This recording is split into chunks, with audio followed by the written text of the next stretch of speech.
I'm Jim Snyder. I'm one of the founders of PMI. We're celebrating 50 years now. It's been a long, long time, but it's been a truly wonderful experience. PMI didn't start with a meeting. Lots of people think it did. It grew out of a work relationship between basically three groups of people. The first group was the people at Brown and Root, Eric Jeanette, the group of people that were working with McDonnell Douglas, with Ned Engman, and the third group, the people that were working with me at SmithKline.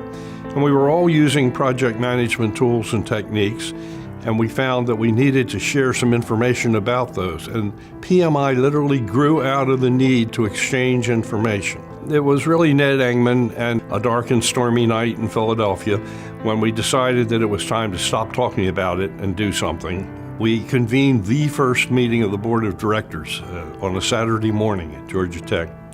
And I think it all of a sudden dawned on the 5 or 6 or 7 people that were in that room at that time that we've just started an organization. And it sort of fell to me to be the administrative leader of the group. That position grew as the years grew and as the number of members grew. And after the first 12 to 15 years, it got to the point that I just couldn't do it any longer. And PMI moved to hire its first professional executive director.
When I look back over the last 50 years, it's just exciting to me to be a part of an organization that's helped to bring people to the point that they can manage these kinds of large-scale projects, as well as the many small business projects that we undertake every day as project managers.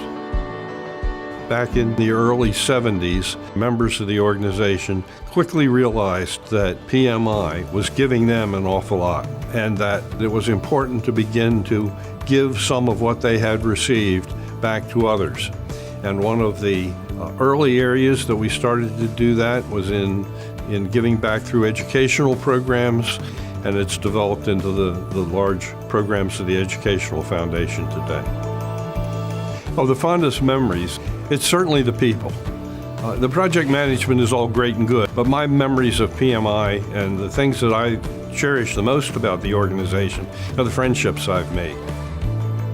I think it's important that if you're starting your career and you're interested in PMI, that you don't just pay your dues. You'll get the most out of PMI when you begin to get actively involved in the project work of either the local chapter or the international organization or organizations within your own countries or within your own chapters. I think the next 50 years excites me about PMI and the profession. PMI will change as the world changes. PMI will change as business changes, and PMI will continue to support a growing profession of project management worldwide.